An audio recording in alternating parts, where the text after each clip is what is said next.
welcome to DataZoom's Data Leaders webcast. My name is Samir Sharma and I'll be your host. My guest today is Jordan Morrow.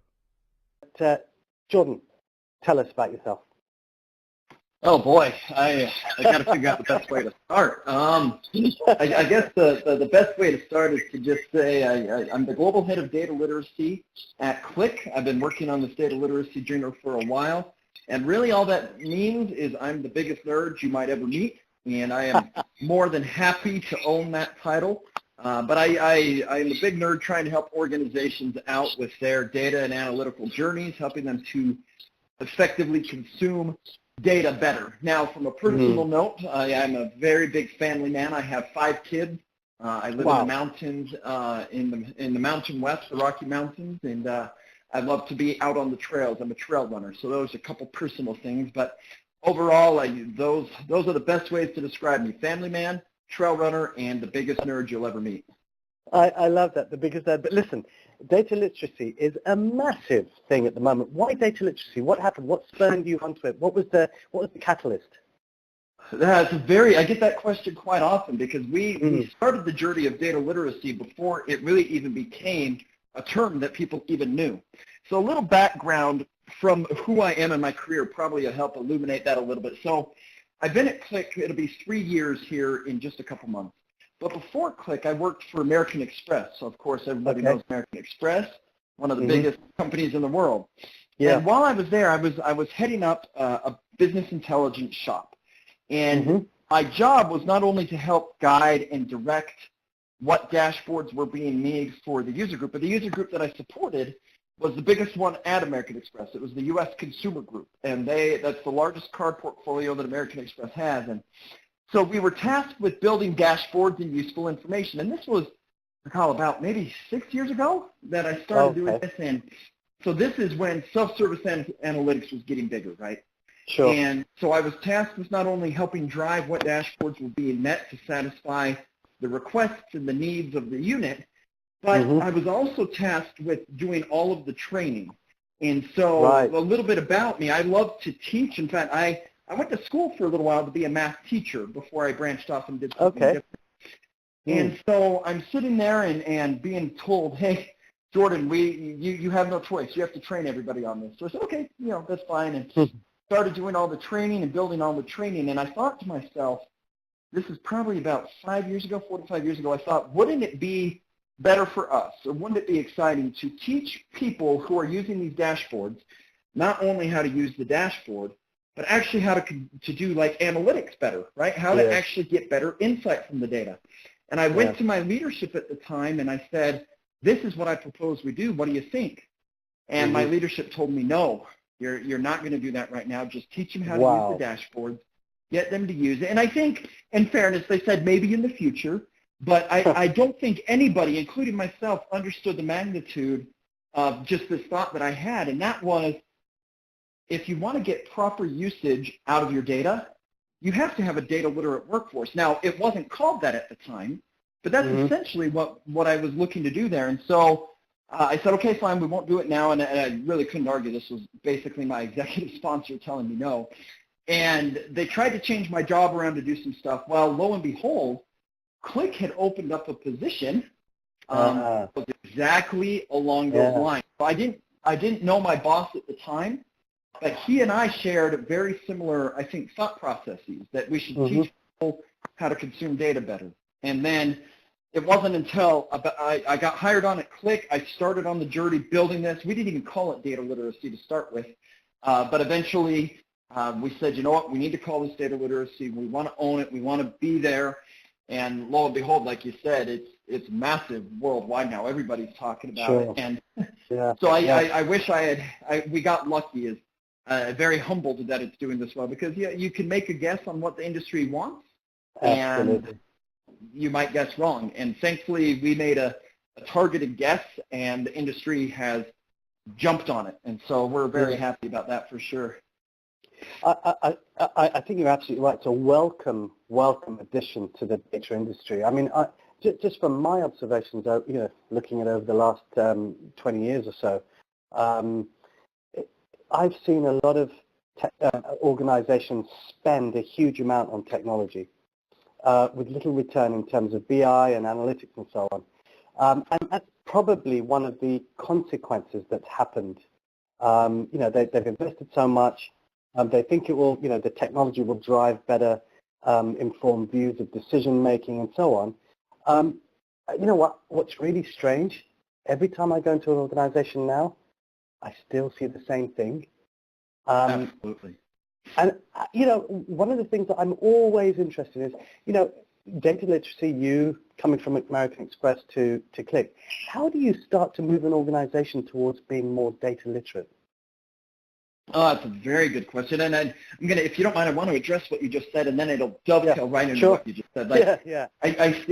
I think there, and to answer your question there first, it really has to come down to a mindset shift. We're not talking about a full culture change when it comes to actually working towards data literacy, because the moment you say we're going to change your culture, right, people run for the hills. They don't like that. And rightfully so. To try and change an organization's culture is a tantamount task, right? It's huge. You can't do that. What we need to do to really help organizations shift to that and to put data literacy into place is to understand, one, why it's important, right? It's the power behind it. If we can't establish within that culture the why, any initiative that you take is going to fail. And then you start looking at different initiatives. And I think you're exactly right.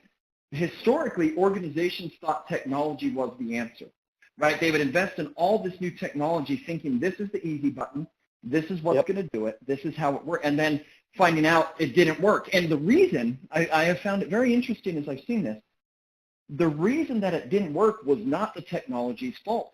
The technology was probably sound. It was the fact that they did not have a data literate workforce. And so instead of the technology being there to augment the human, people thought the technology was there to provide the easy answer. And when it didn't, it basically just became another reporting tool versus the power that it could be. And so it's the human element. That's the key that needs to be focused on. If you want data literacy to succeed, it's that human element. And then all these projects, the technology, and all these investments that organizations are putting in place can succeed. But if you don't have that human element, it's not going to work the way you hope it will. Yep. You said in there, which actually struck a chord with me, it was augmenting the human. There's a huge amount of, let's just say, buzz, hype, whatever, the hype cycle, etc., around AI. And while we're talking about data literacy here, there's people running off into the hills talking about AI, which talks about bias, talks about all of the other issues that we have in terms of this machines taking over our jobs. Before we even start on that conversation, what's the root cause that you see that you've been into many different organizations? What's the root cause? What's the one thing or three things that you can tap into that really will highlight to an organization how data illiterate they are? Well, so that's a very good question. In one, we conducted a massive survey worldwide. So when we started on this journey, we really, in order to share, hey, you need to be data literate, people are going to be like, so what? What do you mean? Why? So we set the foundation and studied it. And we found that only about 1 out of every 5 people, now this is worldwide, it didn't vary substantially across region or industry, it was pretty uniform, that 1 out of 5 in general, from decision makers it was about 1 out of 4, and at the executive level it was 1 out of 3. So a very large data literacy skills gap. And some of the things that help illuminate that at an organization, right, like you just asked, is how can you see it? How will it manifest itself? You have to take a step back and say, okay, what level or phase of the analytics journey are we on? And there's that 4 levels, right? There's descriptive, diagnostic, predictive, and prescriptive. I would argue that 90 to 95% of an organization stays stuck in descriptive analytics or reporting. They are not truly doing insight and data-informed decision-making. That right there, to me, is the number one thing that can illuminate it. Is your workforce actually finding insight in the data, or are they making decisions off of observations in the data, which is a totally different ballgame and not what you should be doing, right? And so it's right there. If you invest in technology, what true outcomes are you getting from the technology? Those outcomes can illuminate to you that you're not data literate. And they will very quickly because you're not making data-informed decisions. This is actually the number one topic on my mind right now, and where a lot of my work is focused is on data-informed decision-making. Now, what's interesting, when you take a look at these organizations, it's uniform. I get asked, does it vary by industry? Does it vary by region? Not at all. It is uniform. No. Healthcare, financial. One industry that I thought was very interesting was financial services. And financial services, people are like, oh, they're data literate. No, they scored exactly the same. They were just as data illiterate. No, 100% agree. And I actually started my career at American Express in that finance accounting world. And what I found was those group of people are extremely good at reporting, descriptive analytics. But that is that baseline. That is not this ability to get insights in the data. And I saw that manifest with my coworkers and what they did. I see it all the time across all, not just financial services, everywhere, that it's people are not very skilled at getting beyond the observation and truly finding the why behind it. That right there is the number one thing that can indicate whether you're there or not from a data literacy perspective. I think that is so scary. Just from what you said earlier, 19 to 95% are focused on descriptive reporting. That means a ton of spreadsheets. That means people taking stuff offline. That means that, you know, people seeing data that's probably days or weeks old. And so therefore their own interpretation on that, their own slant on that will probably, you know, have dire consequences. But I mean, that kind of, like, you know, it's weird because what you said is what I see day to day. And I think, you know, there's a lot of work for us to do. But there's one thing that really gets me. If that is the case, 90 to 95%, and equally, you know, it's well balanced across every single industry there is. That to me it makes me believe that the root cause is education. And, you know, in your day-to-day work life at Click, and I understand that Click is obviously a vendor and so on, but how are you affecting this slant or the root cause to this, that is education, and how is your wider remit as the global head of data literacy at Click affecting that? That's a very good question. And one thing I should clarify about my position, that even though I do work for a vendor and I work for Click, I'm actually product agnostic in my role. Okay. So it was a very unique position that Click formed. It's nothing you find in the industry. You're hiring a guy to be, and he's product agnostic. What in the world? And so it gives me a lot of freedom because I talk to clients and organizations across all over the world that deal differently. And I've done a lot of public work. And the number one question that I have started to get was exactly what you just said. Is education broken around the world? And it's a very interesting concept. I don't know if it's broken. I don't know if that's the right term to say. But I do think you're right. I think that education needs to be shifted. Now, part of the reason that data literacy became so big so quickly, and education just, I would probably say in this case, is tending to lag behind, is because of how quickly data is being produced, right? If you think about how quickly we produce data nowadays, it's hard for anything to keep up with it, let alone education. And so this number one topic comes up. In fact, following this meeting I have with you, I'll be on the phone with another university talking about how do we teach differently. I had a university in Brazil just 2 weeks ago. It was brought up to me. They want to meet with me basically next week on learning how they can teach mathematics and calculus differently. Right? Because if you think about the way that things have been done historically, when we teach math and we teach statistics and all that, we teach a lot of formulas. And I understand there's, for certain things, foundational formula knowledge and things like that is valuable. But the reality is where it gets missing. How many times have you sat in a math class and heard the joke, where will I use this in real life? Right? And so that right there, to me, is the context that mathematics. So I actually, a lot of my work now, from a Click perspective, we actually have an academic program that it's for universities to utilize our product for free and stuff. But I was asked to build a couple courses within data literacy. So there's data literacy courses going out there. I've now been brought on by the New York Academy of Sciences, which is at the high school level. worldwide, where I'm building curriculum from them. So we are seeing shifts, and you can follow the trends. We're seeing that instead of just teaching formulas and things like that, what we should be teaching kids and students is how do you ask good questions of the data and information presented to you? How do you ask good things and critically think on the math and the data that is presented to you? So that's how, through my position, I want to shift and make that happen, right, is work through that. Another thing that we have is I'm the head of the board for the Data Literacy Project, which was a big project, an independent community that Click actually launched with founding members. And one of the missions they have is to improve education around the world. Because we need to raise generations of individuals and people who can ask questions of data, put things in perspective. And, you know, this whole terminology of fake news that is everywhere now, do you imagine if everyone was data literate, how less impactful that would be? And so it's all these things of educating, not only at the elementary and university level, but we have to do it with adults. I just did a blog post that got posted just today. The World Economic Forum released a large report on basically the way that I wrote the blog on it is the future of jobs. And they specifically say in there, a lot of people, it's going to be difficult, but a lot of people have to be retrained within jobs because of the advent of technology. So it's everywhere, but it really comes down to teaching people to think differently so that the technology augments you instead of takes over for you.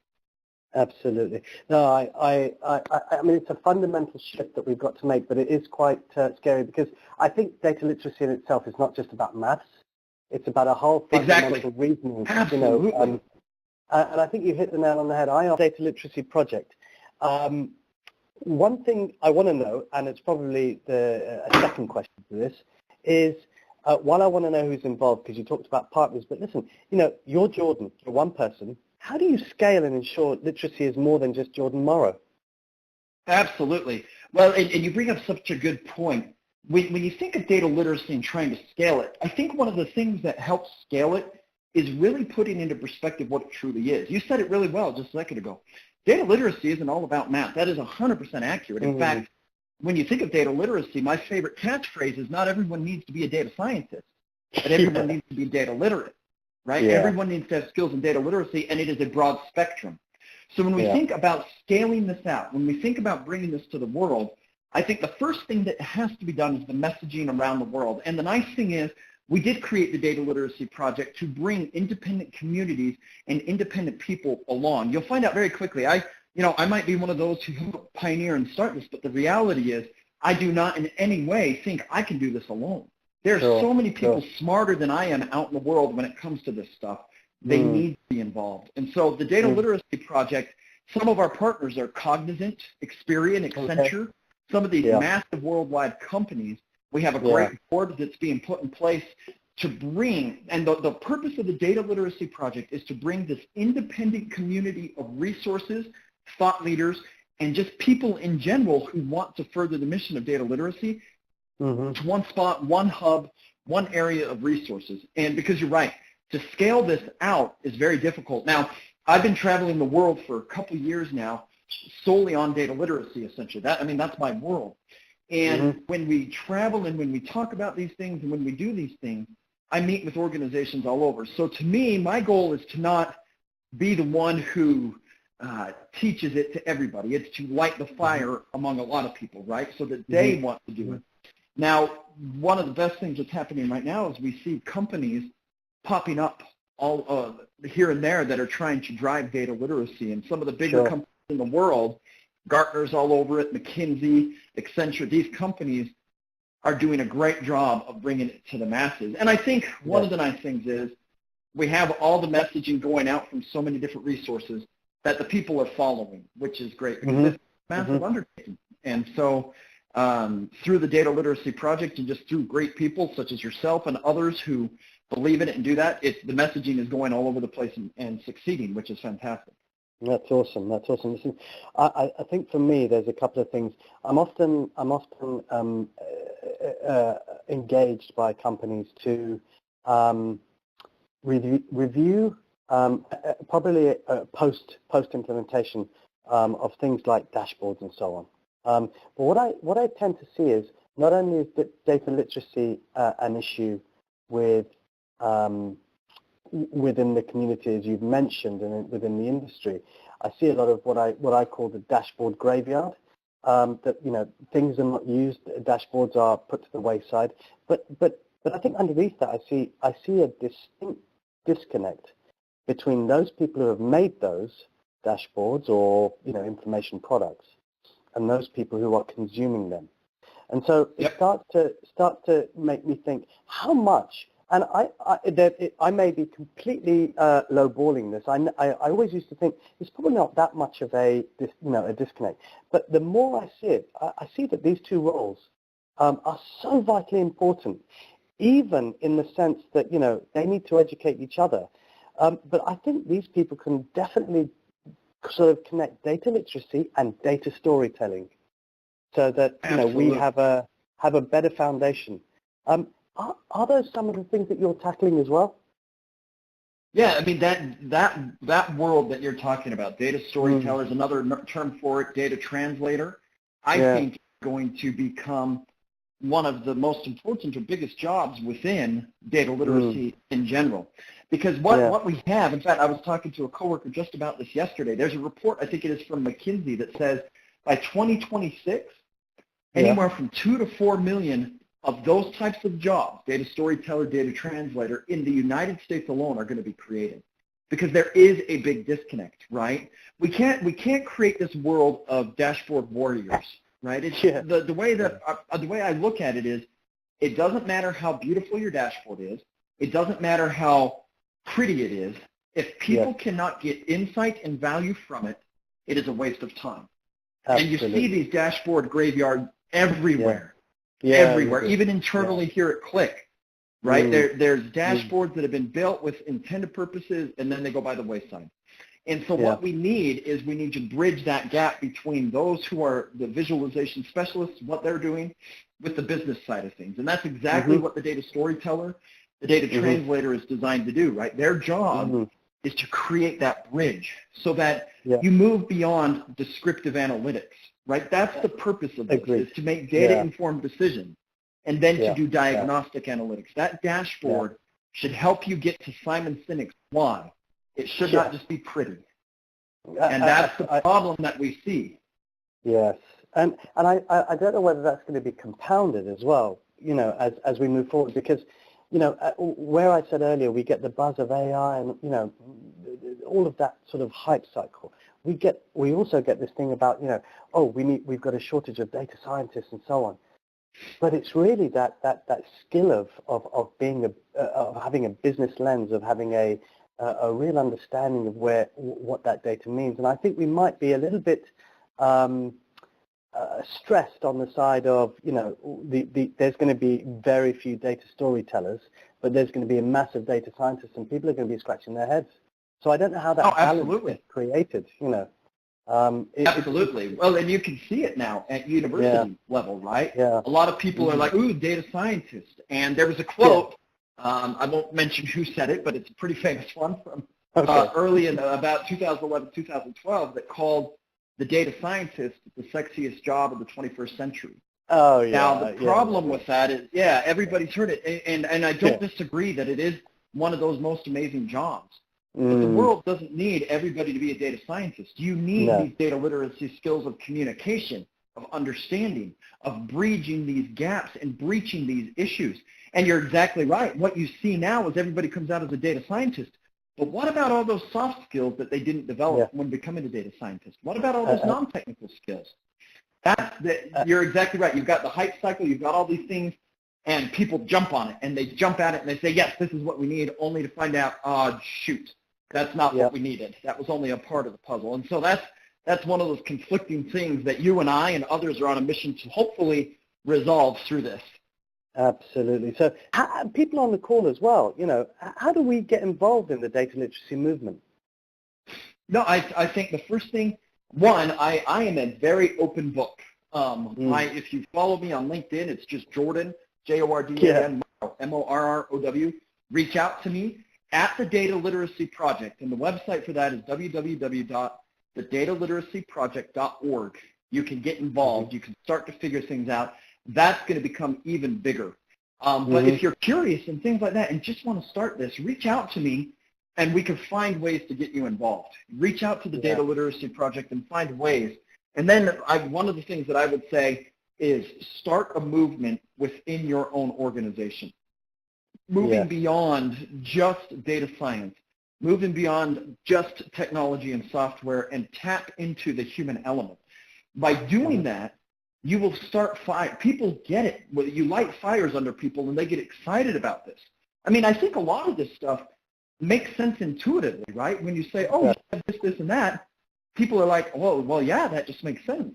The problem is we haven't been doing it forever, you know? And so that's what data literacy tries to do. Start a program at your job, connect with me. I'm sure you could connect with Samir. You could connect at the Data Literacy Project and get involved in many different ways. It's exciting and fun. No, it sounds amazing. You talked about your course. Just tell us a little bit about that, because that's fundamentally another way that people could access it and really understand how they could start a movement in their organization. Where is that? How do we get access to it? Yeah. So the courses that have been designed within my program, if you go to click.com/getdataliterate. The nice thing about the course is that the online modules I've designed, they're all free. You don't have to pay. You don't even have to be a customer of Click to utilize them. It's designed to be just a free program for organizations to do it. And at that website of Get Data Literate, click.com/getdataliterate, you can find reports, white papers we've written. I have one on there that is an adoptive framework, what you can do as an organization to adopt a data literacy initiative. And then I will throw out a suggestion for people.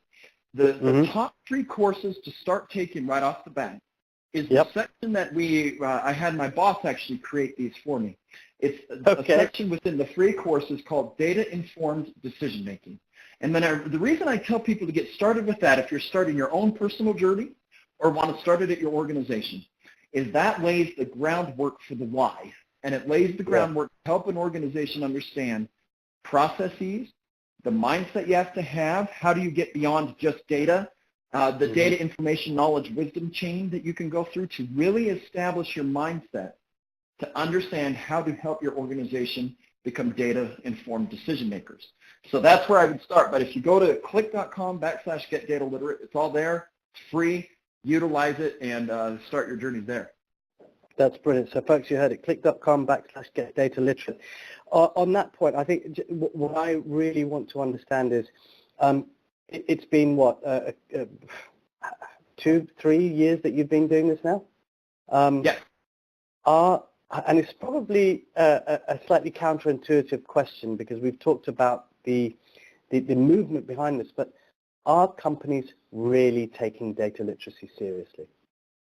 There are some, absolutely, that are finally understanding it. And one of the ways that you can see it taking hold is by how serious they are about getting a senior leader in the company whose focus is on data and analytics, right? If an organization has a CDO, like a chief data officer, or a CAO, a chief analytics officer, they've at least started the process to buy in that data and analytics are important, right? And then throughout my travels that I have seen around the world, there are some organizations that are taking this full on. They are trying to do something, because there are organizations who are already succeeding in the digital and analytics economy, and those are the ones that have been born and bred already in that world, like an Amazon or a Netflix or a Facebook. Right? They were born in the digital era. But if you actually study what they do with data, they're unbelievable. They are. Now, and there are some long-standing companies that have really started to right the ship and do things like that, like a Walmart does amazing things with data, a big box. And then in my travels, I have found there are certain, like the healthcare world, as you can imagine with all the data they have, is really starting to try and utilize it effectively. So yes, there are organizations all over who are trying to embrace this and putting things in place to make it work. It's fun. I spend a lot of my time working with organizations trying to help them put these in place. Are you seeing that this is now being embedded into data strategies itself? It should, yes, absolutely. As One of the ways that I see this, and I'll share a real-world example. In this company, I won't mention the name. I don't know if I can, but they are the top 10 largest companies in the entire world. Okay. They started working with me about 8 or 9 months ago, and we are almost to the point where they have what is called their internal, basically, tech academy that has a certain amount of pillars that were in place already, 4 or 5 pillars of learning. And they, through that, they have embedded data literacy right into their tech academy, and I believe they're going to make it there. If not within the 4 pillars, it is going to be a standalone pillar. And this is internal to their tech academy, which is internal, of course, to their strategy and things that work. And it's my opinion that if you really want this to work, that's kind of what you have to do, right? Like you're saying, you have to embed it into your strategy. And some people might ask, well, how do you do that? Do you invest in technology first? Or no, you have to marry them together, right? You invest in technology and at the same time, invest in the empowerment of your people. If what you do is only drive data strategy, but you forget the people, you're going to start back at square one again, because that's what people have been doing forever. They're investing in technology, forgetting the human element. And because they have done that, they are starting again at square one, and every time, I shouldn't say every time, but a lot of times, I bet you, they blame the technology, missing on the fact that their data strategy did not include the proper enablement and empowerment of their workforce. And when you neglect that, then you are going to fall short. Absolutely. You see, you moving the conversation to in the next 18 months or, year to 18 months?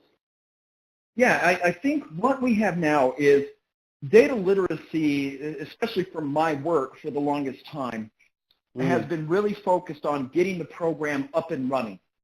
Yeah. Now, the next 12 to 18 months, I can tell you my strategy is very focused on the data-informed decision-making framework.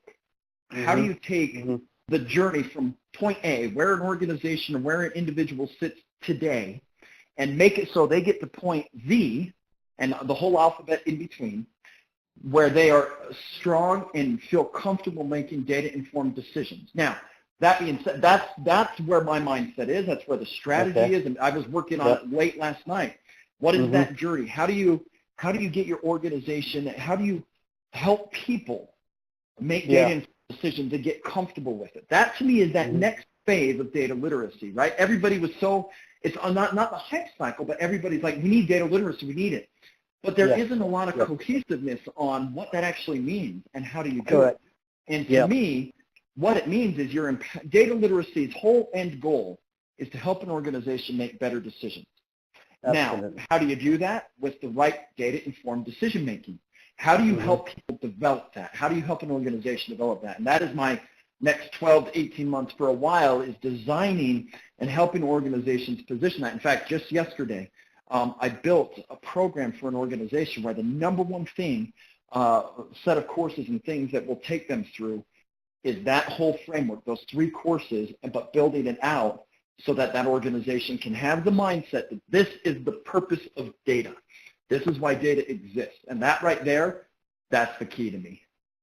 That is brilliant, Jordan. And I love the fact that you bring purpose into it. Look, we've come to the end of the show. I would really like to thank you so much for coming on today. It's been a fantastic conversation. I look forward to speaking to you further, hearing more about what you're doing. I'm definitely going to go and find the data-informed decision-making framework. That sounds like an awesome first step for a lot of organizations. So I'm going to use it in earnest in our organization to help other organizations, get to that point. Thank you so much.